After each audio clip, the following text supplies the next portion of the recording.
Warren Buffett tem comprado ações em segredo nos últimos meses e ele conseguiu uma autorização da SEC, que é a CVM americana, para ele poder finalizar as compras dele dessa empresa sem contar para o mercado, porque caso você não saiba, Warren Buffett investe através da Berkshire Hathaway, que é uma empresa negociada na Bolsa de Valores americana, que você inclusive pode comprar ações dela, mas ao final do vídeo a gente vai ver todas as ações que tem dentro lá da Berkshire Hathaway e como que você pode comprar essa empresa, e eles precisam trazer isso nos seus relatórios. Só que ele não trouxe essa informação dessa nova empresa porque ele queria comprar aos poucos até finalizar uma posição total dos ativos que ele possui. E ele conseguiu essa autorização de fato e agora a gente sabe qual é a empresa que ele comprou. E é uma empresa de seguros, tá? Um setor que eu gosto bastante, muitas pessoas acabam não olhando para ele porque é um setor chato de se olhar, mas ele é sensacional, tá? Se a gente olhar historicamente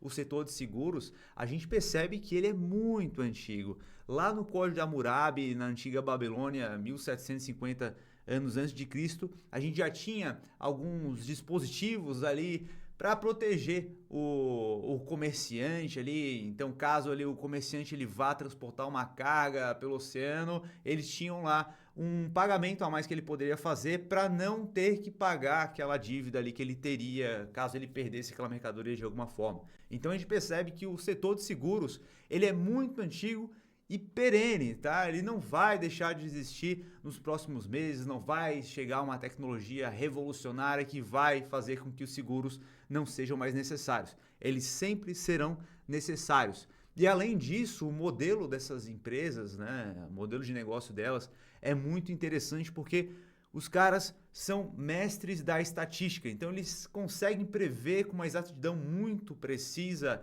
a quantidade de sinistros que podem acontecer em determinado período de tempo, e isso faz com que eles consigam trazer uma precificação dos produtos muito assertiva, trazendo uma lucratividade muito alta para eles, e eles têm mais uma linha de receita muito forte, que é da parte de receita financeira, porque a partir do momento que eles cobram esses prêmios, entra um dinheiro em caixa bastante grande e eles podem alocar esse recurso todo, porque eles sabem muito bem quantos sinistros vão ter, eles sabem quanto vai ter de saída de capital em determinado período, e eles ficam com um montante bastante grande de dinheiro para poder alocar. Então eles acabam investindo e acabam também tendo um ganho com os investimentos. E principalmente quando a gente tem uma taxa de juros elevada, né? A gente percebe aí que os Estados Unidos está com uma taxa de juros bastante alta, isso acaba beneficiando muito empresas de seguro, tá?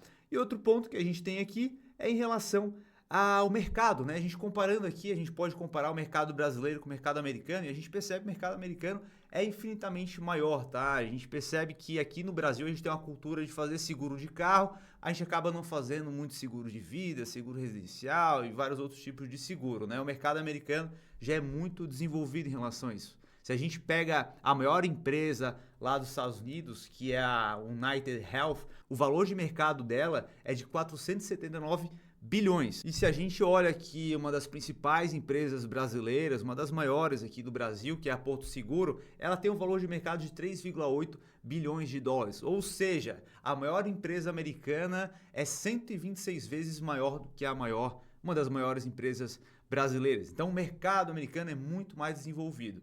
Só que, isso é algo ruim, a gente não deve investir em ações de seguro aqui do Brasil. Pelo contrário, na verdade, acaba sendo muito interessante. A gente tem um mercado muito grande a ser explorado aqui no Brasil. Então, a gente ter uma posição em ações de seguro aqui do Brasil acaba sendo bem vantajoso também. Então, tem várias empresas aí muito interessantes, como a própria Porto Seguro, BB Seguridade, agora a gente também tem Caixa Seguridade. Tem algumas empresas aqui que a gente pode colocar na nossa carteira, tá? Agora, em relação à própria empresa que o Warren Buffett acabou comprando no setor de seguros lá fora, é a Chubb, tá? Então, a gente percebe aqui que a Chubb ela tem um valor de mercado de 105 bilhões de dólares, tá? Então, é uma empresa bastante relevante, mas não é tão grande quanto a maior do mercado americano, então ela tem muito a crescer ainda. E algo interessante a gente trazer aqui é em relação às fontes de receita dela, né? Enquanto a gente está olhando aqui para o mercado brasileiro, a gente percebe que essas empresas de seguro aqui, elas focam somente no mercado brasileiro, enquanto empresas americanas, elas tendem a expandir mais suas operações. Isso acaba trazendo uma diversificação de receita por regiões bastante interessante. Então, no caso aqui da Chubb, ela tem 48% das transações aqui dela são feitas fora dos Estados Unidos, tá? Então, 52% corresponde aos Estados Unidos, 19% na Ásia, 17% na Europa, no Oriente Médio e na África. 7% na América Latina, 5% Bermuda e Canadá. Então, uma empresa bastante diversificada aí com uma presença em mais de 54 países. Outro ponto que a gente pode verificar aqui em relação ao resultado que ela apresentou aí no último relatório divulgado, tá? Então, tá na sua tela aqui, a gente percebe que o lucro líquido foi de 2,14 bilhões de dólares, um aumento de 13%, e o lucro operacional foi de 2,2 bilhões, um aumento de 20%. Os prêmios líquidos globais emitidos de PEC, que seria basicamente seguro residencial e automotivo, né? Excluindo aqui a agricultura, aumentaram 13,3%, seguro comercial aumentando 11,11%, o seguro ao consumidor aumentando 19,3%, e eles falam aqui que a América do Norte cresceu 10,1%, incluindo o crescimento de 12,3% em seguros pessoais, 9,4% em seguros comerciais. O exterior, em geral, cresceu 17,5%, um crescimento de 27,1% nos seguros de consumo, 12,2% seguros comerciais. Ásia e América Latina e Europa aumentaram 34,7%, 17,5% e 8,6%. A outra parte aqui, receita de subscrição de IPC foi de 1,4 bilhão, um aumento de 15,4%. Prêmios líquidos emitidos de seguro de vida foram de 1,6 bilhão, um aumento de 26,3%. A receita do segmento foi de 268 milhões, um aumento de 9,8%.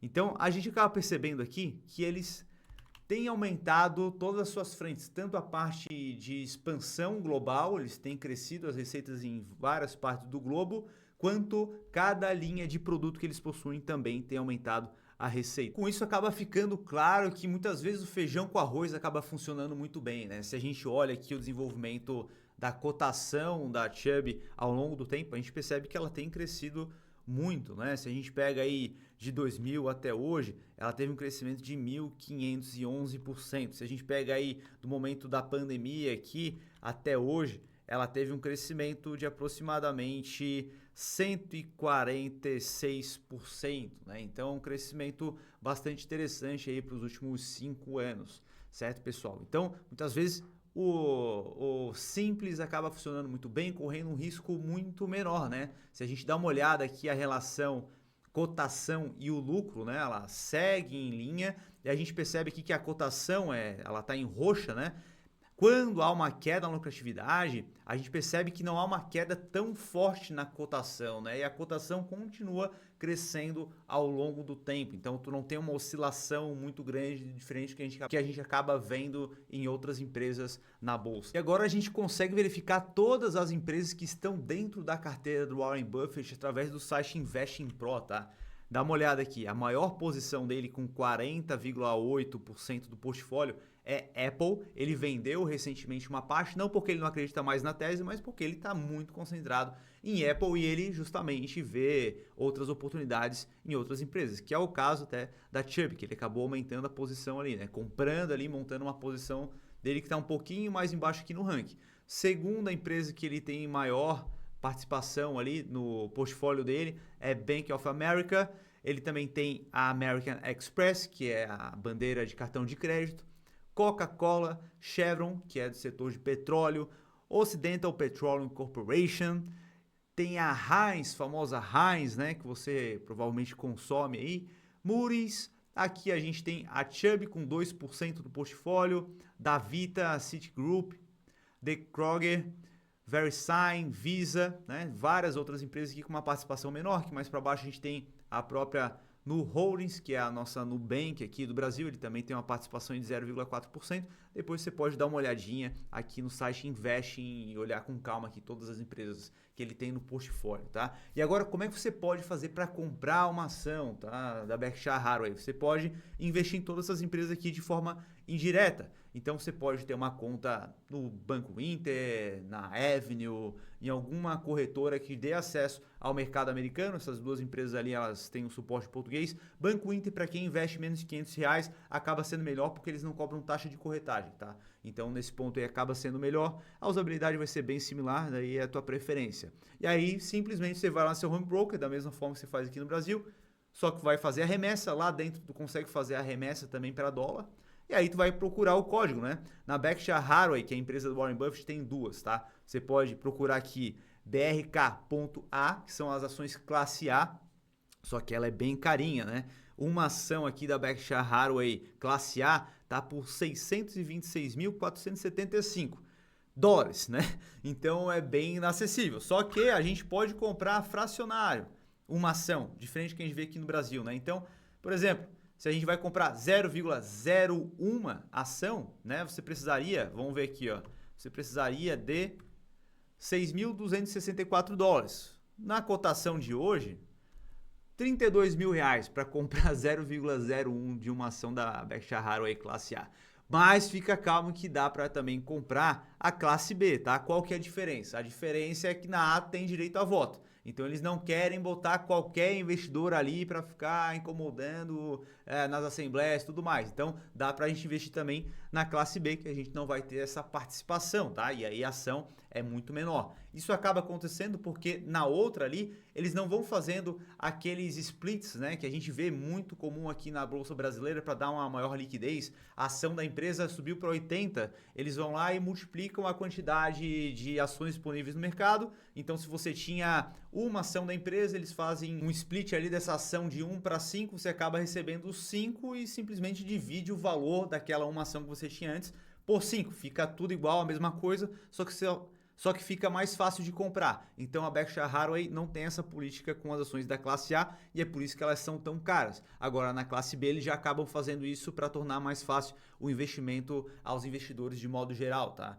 Então, por exemplo, aqui uma ação está 414 dólares, né? A gente pode comprar 0,0. Você conseguiria comprar aqui por 4 dólares, que hoje vai ser por volta aí de R$21. Você já consegue comprar uma ação da Berkshire Hathaway. Agora eu quero saber se você tem alguma dessas ações aqui que a gente falou, já investe no exterior. Comenta aqui, eu quero saber se vocês já estão investindo no exterior ou se investem somente no Brasil ainda, tá? Comenta aqui isso daí. E agora eu vou deixar 2 vídeos aqui que eu acredito que vai gostar. Se você curtiu o vídeo, né? Claro, deixa um dedo like aí e se inscreve no canal, beleza? A gente se vê, até mais.